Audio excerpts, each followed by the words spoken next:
Titanic कभी न डूबने वाला जहाज पहले ऐसा दिखता था, आज ऐसा दिखता है। ये एक विशाल आइसबर्ग से टकराकर डूब गया, जिस हादसे में 1500 लोग मारे गए, लेकिन इनमें से सिर्फ 340 लाशों को ही बरामद किया गया। तो फिर बाकी लाशों के साथ क्या हुआ? अप्रैल 14, 1912 है। टाइटैनिक एक आइसबर्ग से टकराने के बाद पानी में समाने लगा, जिस हादसे में 1000 से भी ज्यादा लोग अटलांटिक महासागर के बर्फीले पानी में डूब गए, जिसका तापमान -2 डिग्री सेल्सियस था। इतने लोगों की मौत के पीछे सबसे बड़ा कारण था लाइफ बोट्स की कमी। जहां टाइटैनिक की पैसेंजर कैपेसिटी के हिसाब से 60 लाइफ बोट्स का होना था, वहीं टाइटैनिक पर सिर्फ 20 लाइफ बोट्स ही मौजूद थी। पर ऐसा क्यों? दरअसल टाइटैनिक का सफर शुरू होने से पहले इसके मालिक दल ने देखा कि अधिक लाइफ बोट्स के कारण टाइटैनिक के डेक का लुक काफी बेकार लग रहा है। इसी वजह से उन्होंने इसे कम करने का फैसला किया। लेकिन किसे पता था कि टाइटैनिक को खूबसूरत दिखाने की कीमत हजारों मासूमों को अपनी जान देकर देनी पड़ेगी। शुरुआत में जिन लाइफ बोट्स को रिलीज किया गया, उनमें 60 लोगों की जगह होने के बावजूद सिर्फ 27 लोग ही सवार हुए,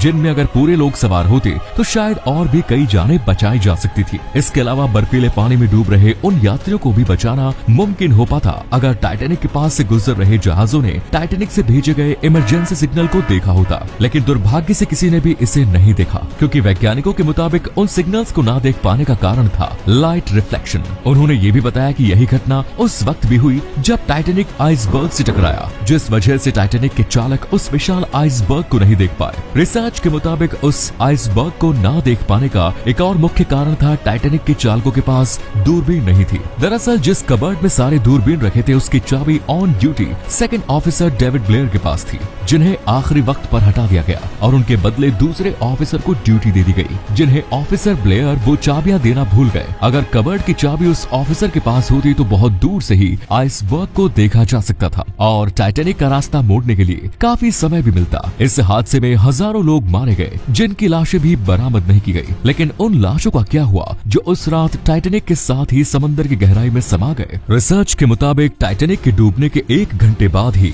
एक भयानक तूफान वहां से गुजरा। उस तूफान के कारण समंदर में उत्पन्न हुई पानी की बड़ी बड़ी लहरें और तेज हवाएं उन सभी लाशों को दुर्घटना स्थल से 80 किलोमीटर दूर बहा कर ले गई। और यही कारण था कि पहला जो जहाज वहां पहुंचा, उन्हें सारी लाशें नहीं मिली। जिन लोगों की लाशें नहीं मिली, उनकी कब्र तो समंदर की गहराई में ही बैन की गई। लेकिन जिन लाशों को बरामद किया गया, उन्हें कनाडा के हैलिफैक्स में दफना दिया गया। टाइटैनिक को लेकर पिछले 35 सालों से रिसर्च कर रहे साइंटिस्ट्स के मुताबिक वो बाकी लाशों को ढूंढने में कामयाब हो गए। इस हादसे में 1500 लोग मारे गए, लेकिन अफसोस की बात ये थी कि इस हादसे को टाला जा सकता था। आप ये जानकर चौंक जाएंगे कि टाइटैनिक से महज 37 किलोमीटर दूर SS कैलिफोर्निया नाम का एक जहाज मौजूद था, जो अगर समय रहते वारदात वाली जगह पहुंचता तो बहुत से लोगों की जान बचाई जा सकती थी। लेकिन बदकिस्मती से कैलिफोर्निया ने उसी रात अपना रेडियो बंद कर दिया, जिस रात टाइटैनिक हादसे का शिकार बनी। इसीलिए टाइटैनिक से भेजा गया इमरजेंसी कॉल उन तक नहीं पहुंचा। तब भी टाइटैनिक को बचाने नहीं आया जब रॉकेट और फ्लेयर्स छोड़े गए। रिपोर्ट्स के मुताबिक रात 12 बजे के बाद उस जहाज के क्रू मेंबर्स ने टाइटैनिक से निकले प्लेयर्स को देखा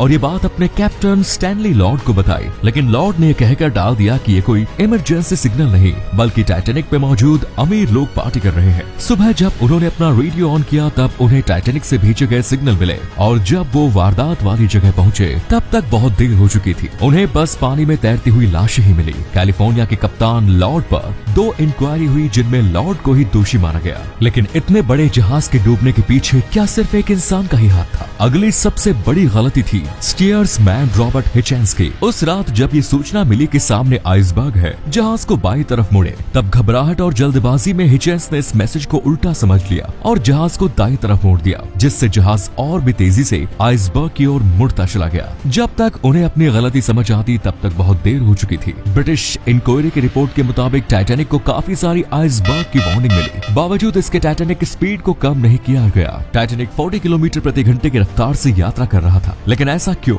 एक थियरी के मुताबिक व्हाइट स्टार लाइन कंपनी के MD और चेयरमैन जोसेफ ब्रूस ने टाइटैनिक के कप्तान स्मिथ पर इसकी स्पीड कम न करने का दबाव बनाए रखा, ताकि ये जहाज साउथहैम्पटन से न्यूयॉर्क की यात्रा सिर्फ 6 दिन में ही पूरा कर एक रिकॉर्ड कायम कर सके। इसके अलावा चौंकाने वाली बात ये भी थी, अपने समय के हिसाब से इतनी एडवांस टेक्नोलॉजी से बना दुनिया का सबसे बड़ा और आलीशान जहाज आखिर एक आइसबर्ग से टकराकर कैसे डूब गया, जबकि इसे कभी न डूबने वाला जहाज माना जाता था। जर्नलिस्ट सेनान मेलोनी, जो पिछले 30 सालों से टाइटैनिक पर रिसर्च कर रहे थे, उनके मुताबिक टाइटैनिक के डूबने के पीछे सिर्फ आइसबर्ग ही नहीं बल्कि आग का भी बहुत बड़ा हाथ था। दरअसल पिछले 3 हफ्तों से टाइटैनिक के हल में भयंकर आग लगी, जिस कारण इसके रवाना होते वक्त लिए तस्वीरों में 30 फीट का काला धब्बा देखने को मिला। इस आग के कारण टाइटैनिक की मेटल कमजोर पड़ गई और कुदरत का कहर देखिए, टाइटैनिक के ठीक उसी जगह आइसबर्ग टकराया जहां पहले से ही आग लगी थी, जिस कारण टाइटैनिक के हल में 300 फीट लंबी बड़ी बड़ी छेद हो गई। इसके चलते टाइटैनिक के 6 वाटर टाइट कंपार्टमेंट में पानी भर गया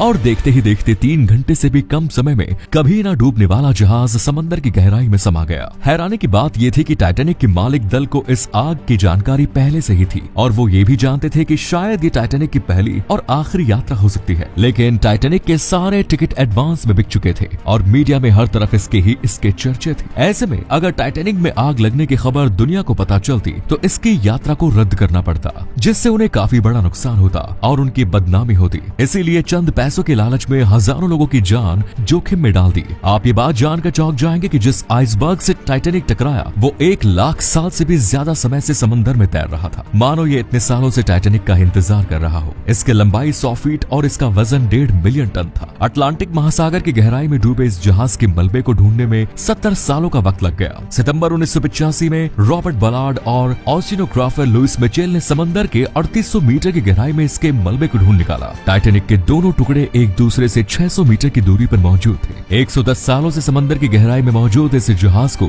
एनवायरमेंट ने धीरे धीरे नष्ट कर दिया। साइंटिस्ट्स के मुताबिक समंदर में मौजूद बैक्टीरिया और अलग अलग ऑर्गेनिज्म इस जहाज को खा रहे हैं और ऐसा अनुमान लगाया जा रहा है कि 2030 तक टाइटैनिक का अवशेष पूर्ण रूप से समंदर की गहराई में गायब हो जाएगा।